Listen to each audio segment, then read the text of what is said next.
when every second of hesitation brings you closer to death, forcing choices that haunt forever. These are some of the darkest decisions people made to survive. Samson Parker's nightmare came in a cornfield. In the peaceful farmlands of South Carolina, fall brings the corn harvest.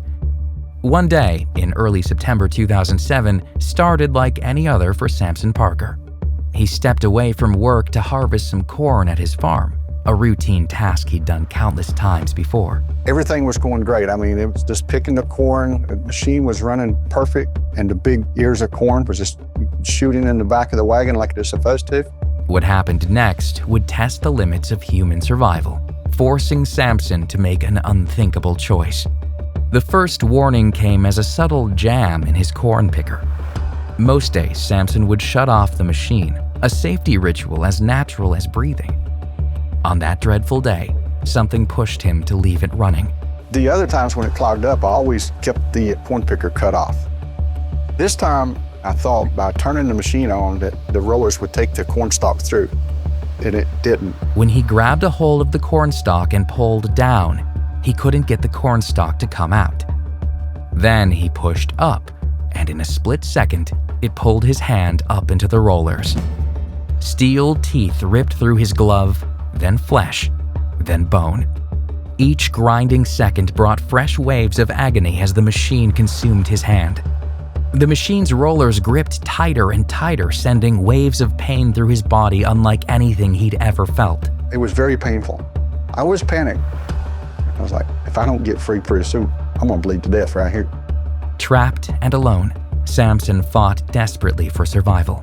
He grabbed dirt, rocks, anything within reach to jam the machine. I was busy with my left hand digging into the dirt to get dirt and rocks. And I knew I had to jam the machine to get my hand free from the rollers. Minutes turned into more than 2 hours as the situation grew more dire. Trapped and in agony, Samson did what many do in their darkest hour. He turned to God. And I screamed out, cried out to God several times for help.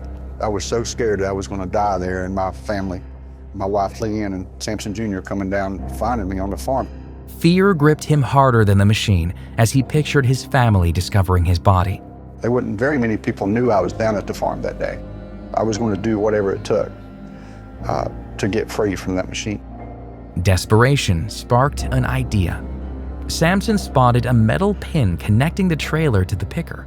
Again and again, he tried jamming it into the gears.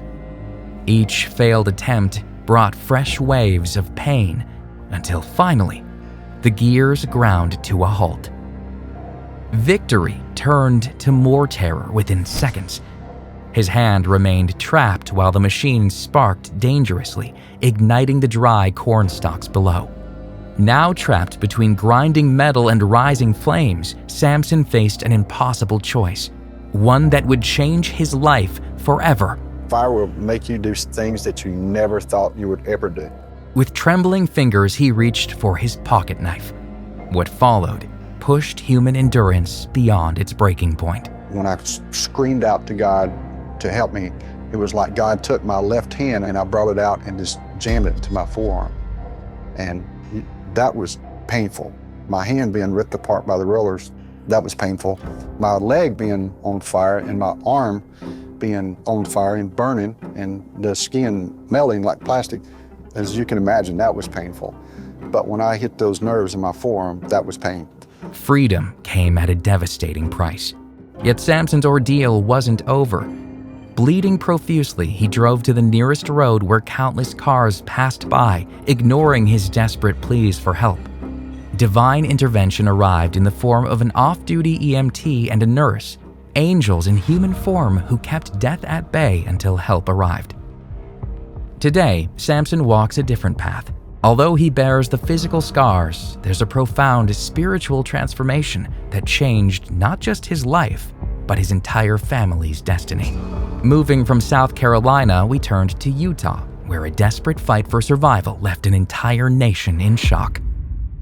In 2003, Aron Ralston lived for the outdoors. At 27, he'd quit his engineering job to pursue his passion, conquering the country's highest peaks. He was fearless, independent, and sometimes reckless.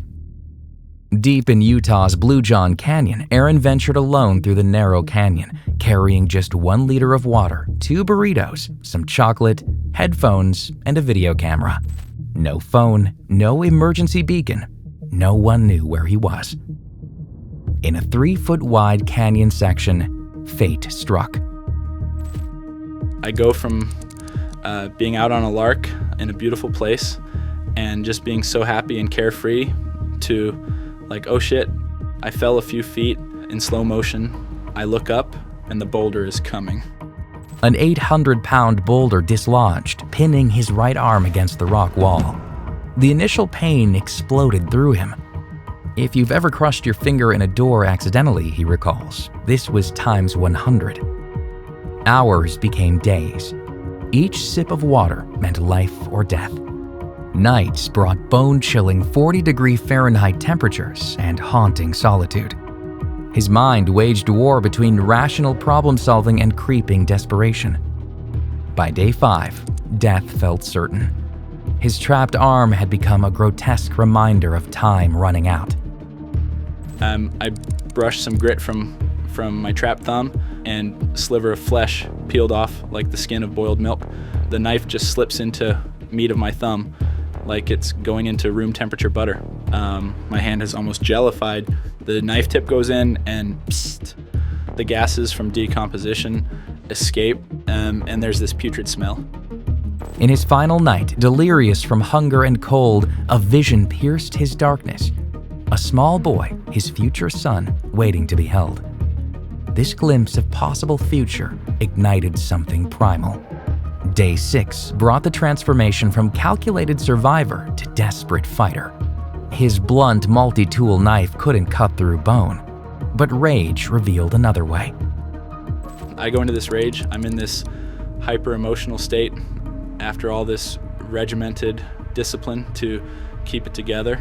And in this moment, when I'm trying to rip my arm out from the rock, I feel it bend and it stops me.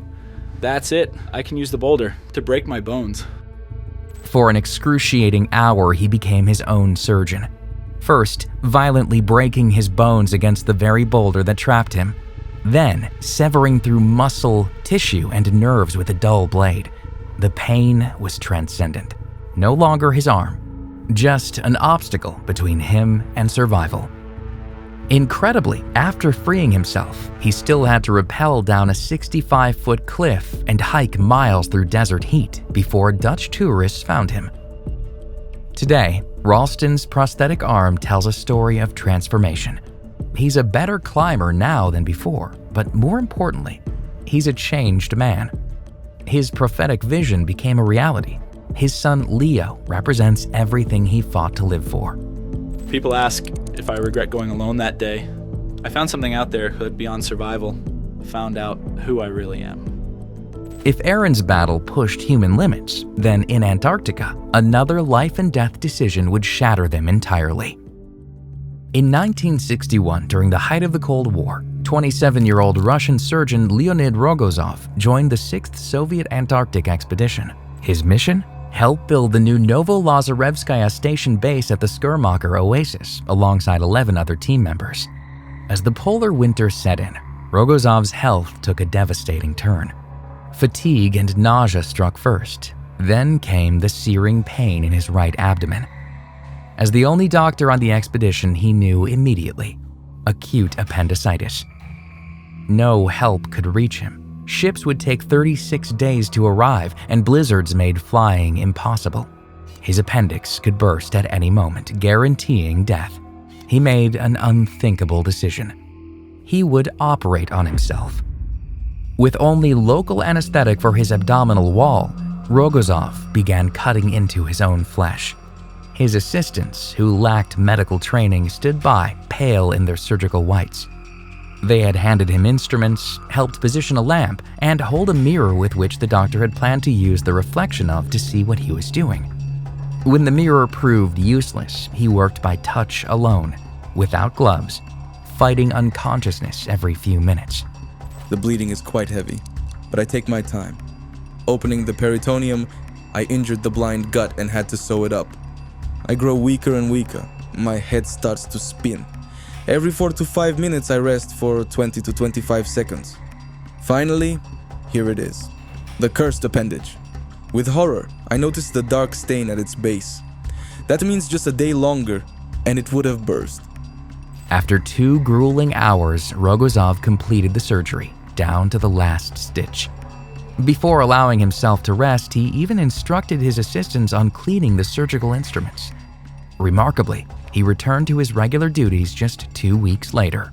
From frozen Antarctica to the brutal Sahara, survival knows no bounds. And for the next man, desperation forced insane actions. In 1994, Mauro Prosperi stood at the starting line of the Marathon des Sables, one of the world's most brutal ultramarathons. As a former Olympic pentathlete and Italian police officer, he was among the fastest competitors. But in the next 9 days, this 250-kilometer race across the Sahara would force him to make decisions so horrifying they'd haunt him for the rest of his life. 6 days in, as Prosperi navigated through small dunes, the desert suddenly came alive. The sand began to dance, swirling higher and higher until it formed a towering yellow wall. I couldn't see anything. The wind blew so violently, the sand hurt. Small dunes, unlike large ones, walk. He tried to shelter multiple times, but the sand kept burying him. For 7 excruciating hours, he fought against nature itself. When the storm finally passed, every familiar marker had vanished, transforming the landscape into an alien world. Then came his first ray of hope, a helicopter flying low overhead. He could even see the pilot's white helmet. Frantically, he shot his emergency flare, waved his Italian flag, and ran after it like a man possessed. But the helicopter's hum faded into the devastating silence of the desert. That's when the true horror of his situation hit him. As night fell, he found himself alone under a sky so packed with stars, he felt they might suffocate him. With his water gone, Prosperi made his first desperate decision. Remembering his grandfather's World War I stories, he urinated into his canteen. The liquid was clear as water. He wouldn't need it, he thought. The organizers would find him soon. When he stumbled upon an abandoned religious shrine, Prosperi discovered it wasn't empty. Clusters of bats clung to the walls, their squeaking echoing through the sacred space. What happened next would test the limits of human survival. I grabbed a handful, squeezed them dead. I cut off their heads, stirred up their insides with my little knife, and sucked them out. This way, I ate and drank at the same time. But even this wasn't the darkest moment. By his 5th day, severely dehydrated and seeing no hope of rescue, Prosperi made an even more chilling choice. Thinking of his wife and 3 young children's financial security, he decided to end his life where his body could be found. In Italy, if they don't find the body of the presumed dead, the family doesn't receive a payout. I felt a bit guilty. I thought maybe it would have been better if I didn't come. With his small knife, he cut his wrists and waited to die. But his blood, thickened by severe dehydration, clotted almost immediately. What followed was a desperate fight for survival. He ate whatever he could find: mice, snakes, and large ants. He cut open his running shoes to relieve his blistered feet. Death became his constant companion. After 9.5 days, having crossed the landmined Algerian border, Prosperi was found by Berber nomads. Initially suspected of being a spy, he spent a week in intensive care before returning home. But the desert had changed him forever. Incredibly, he returned to complete the Marathon des Sables 10 more times, running his final race in 2017. However, for the next person, the wilderness would bring a choice so haunting it could break even the strongest spirit. No one survives alone in the wild. Marco knew this. What he didn't know was how cruelly fate would test that truth. 500 miles north of Montreal in Quebec's wilderness, where the Nottoway River snakes through endless forest, Marco Lavoie paddled toward what he thought would be 2 months of peace. His German shepherd sat alert in the bow, scanning the shoreline, a faithful and loyal guardian who'd prove more valuable than any survival gear. The attack came fast. One moment, Marco stood by his canoe. The next, a massive bear tore through his camp, destroying every scrap of food. As the beast turned toward him, teeth bared for the kill, his dog, in a blur of fur and loyalty, burst from the trees.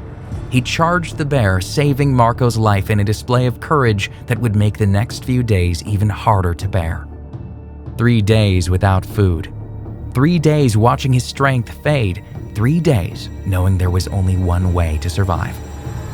Some decisions live with you forever. For Marco, it was the sound of that rock against his savior's skull. A scar on his conscience that no amount of time could heal. He had taken the life of the dog that saved him, a devastating choice that weighed on his soul with every step through the merciless wilderness. The moral pain was as unbearable as the physical trial, a burden that threatened to crush his spirit despite his will to survive. For 3 brutal months, Marco wandered less than 100 miles through merciless terrain. The dog's meat sustained him, but each bite carried the weight of his choice. By the time a rescue helicopter spotted his stumbling figure, he'd lost 80 pounds and something far more precious. He was hospitalized and placed under intensive care right away. Doctors said he was days from death. Marco survived, but at what cost? In 1985, the untamed peaks of Peru beckoned 2 British climbers. Joe Simpson, 25, and Simon Yates, 21, stood at the base of Ciudad La Grande, a towering monster of ice and rock rising 6,344 meters into the sky. No one had ever scaled its west face. The climb would test not just their skill, but push human endurance to its absolute limit.